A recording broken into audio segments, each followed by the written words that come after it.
Hello छात्रों, आज हम लोग एक क्लास 10 धातु एवं अधातु से संबंधित शेष प्रश्नों को हल करने जा रहे हैं।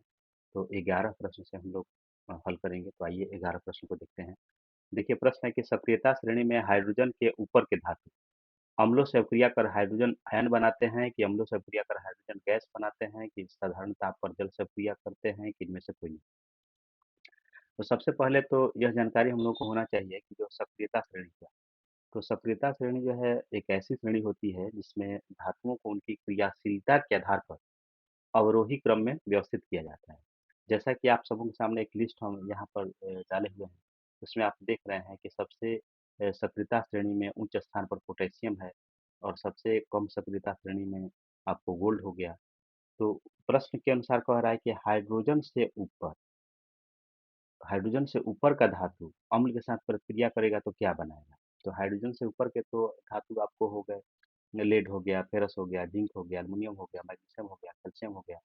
तो जैसे एग्जाम्पल के तौर पर अगर हम जिंक लेते हैं जो कि सक्रियता श्रेणी में हाइड्रोजन से ऊपर है, तो जिंक जब जो है वह अम्ल से जब प्रतिक्रिया करता है, जैसे हाइड्रोक्लोरिक अम्ल से जब प्रतिक्रिया करता है, तो आपको जिंक क्लोराइड और हाइड्रोजन गैस को मुक्त करता है। तो आप देख रहे हैं कि इसमें ऑप्शन जो होगा हमारा बी ऑप्शन सही होगा। अम्लों से अभिक्रिया कर हाइड्रोजन गैस बनाते हैं। अगला सवाल है कि उच्च विद्युत धनात्मकता के कारण धातु के परमाणु बनाते हैं। तो उच्च विद्युत धनात्मकता के कारण धातु के जो परमाणु होते हैं वे धनायन बनाते हैं, धन आयन बनाते हैं। जैसे कि आप जानते हैं कि सोडियम का इलेक्ट्रॉनिक विन्यास द्विआठिक होता है। सोडियम जो है इलेक्ट्रॉन का जब त्याग करता है तो उस पर उतना ही पॉजिटिव चार्ज उत्पन्न हो जाता है। तो आप देख रहे हैं कि परमाणु जो है उच्च विद्युत धनात्मकता के कारण जो है धातु के परमाणु क्या बनाते हैं, धनायन बनाते हैं। आंसर हमारा हो गया धनायन। अगले सवाल पर हम लोग पहुंचेंगे कि धातु के ऑक्साइड सामान्यतः होते हैं। तो धातु के जो ऑक्साइड होते हैं, धात्विक ऑक्साइड होते हैं, वे सामान्यतः क्षारकीय प्रवृत्ति के होते हैं, बेसिक नेचर के होते हैं। 14 सवाल है कि अयस्क से चुंबकीय अशुद्धियों को दूर करने के लिए जो विधि प्रयुक्त हो जाती है वह क्या है। तो इसका सही उत्तर होगा चुंबकीय पृथक्करण विधि। देखिए यह विधि क्या है। तो कहता है कि जब अयस्क या अशुद्धियों में से कोई भी एक चुंबकीय प्रवृत्ति क्या होता है, तब चुंबकीय पृथक्करण विधि का प्रयोग किया जाता है। जैसे कि आप चित्र में देख रहे हैं कि दो रोलरों के ऊपर एक रबड़ की बेल्ट चढ़ी होती है और इन रोलरों में से एक रोलर चुंबकीय प्रवृत्ति का होता है। जैसा कि आप चित्र में देख रहे हैं कि पिसा हुआ अयस्क जो है इस रोलर पर जो बेल्ट है उस पर गिरता है और यह घूम रहा है। तो आप देख रहे हैं कि जो चुंबकीय प्रवृत्ति का रोलर है उससे चुंबकीय पदार्थ जो है सेपरेट होकर के अलग बर्तन में गिर रहा है और दूसरा जो अचुंबकीय पदार्थ है वो अलग वहीं पर गिर जा रहा है। तो इस तरह से यहाँ पर सेपरेशन हो गया चुंबकीय पदार्थ का और अचुंबकीय पदार्थ का। तो विशेष रूप से चुंबकीय अशुद्धियों को दूर करने के लिए ही चुंबकीय पृथक्करण विधि का प्रयोग किया जाता है। तो आंसर हमारा डी हो जाएगा। 15 सवाल है कि सल्फाइड अयस्कों का सांद्रण किया जाता है। तो देखिए सल्फाइड अयस्कों का जो सांद्रण किया जाता है वह फेन प्लवन विधि द्वारा किया जाता है। फेन प्लवन विधि क्या है। तो फेन प्लवन विधि जो है आप चित्र में देख रहे हैं कि जो अयस्क के जो सल्फाइड अयस्क होते हैं उनको इसी विधि के माध्यम से अलग किया जाता है। तो उसमें क्या किया जाता है कि तेल और जल के मिश्रण में सल्फाइड अयस्क को डाल दिया जाता है और वायु के झोंकों के माध्यम से झाग उत्पन्न किया जाता है और यह झाग जो है अयस्क को संग्रह करके ऊपर जो है एक परत बना देता है और बाकी जो अशुद्धि है वह तलछट में बैठ जाता है। तो इस तरह से अशुद्धि बाहर निकल जाता है और अयस्क हमारा प्राप्त हो जाता है।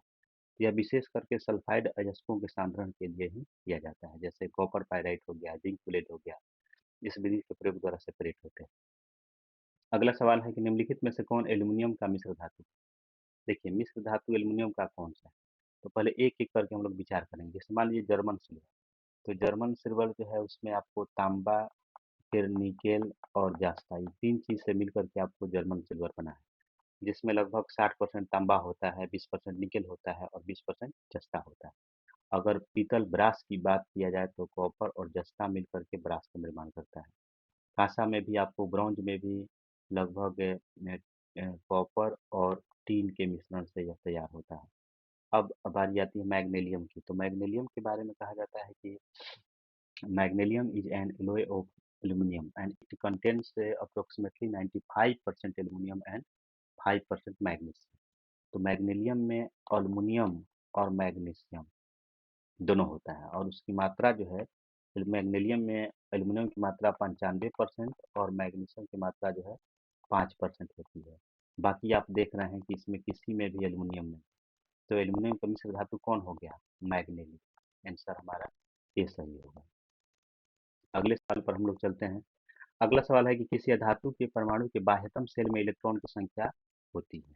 तो किसी भी धातु के बाह्यतम शेल में इलेक्ट्रॉन की संख्या आपको 4, 5, 6, 7 होती है। जैसे एक्सप्लेनेशन के तौर पर अगर हम ध्यान दें, जैसे मान लीजिए कार्बन धातु अधातु हो गया, नाइट्रोजन अधातु हो गया, ऑक्सीजन अधातु हो गया, फ्लोरीन अधातु हो गया।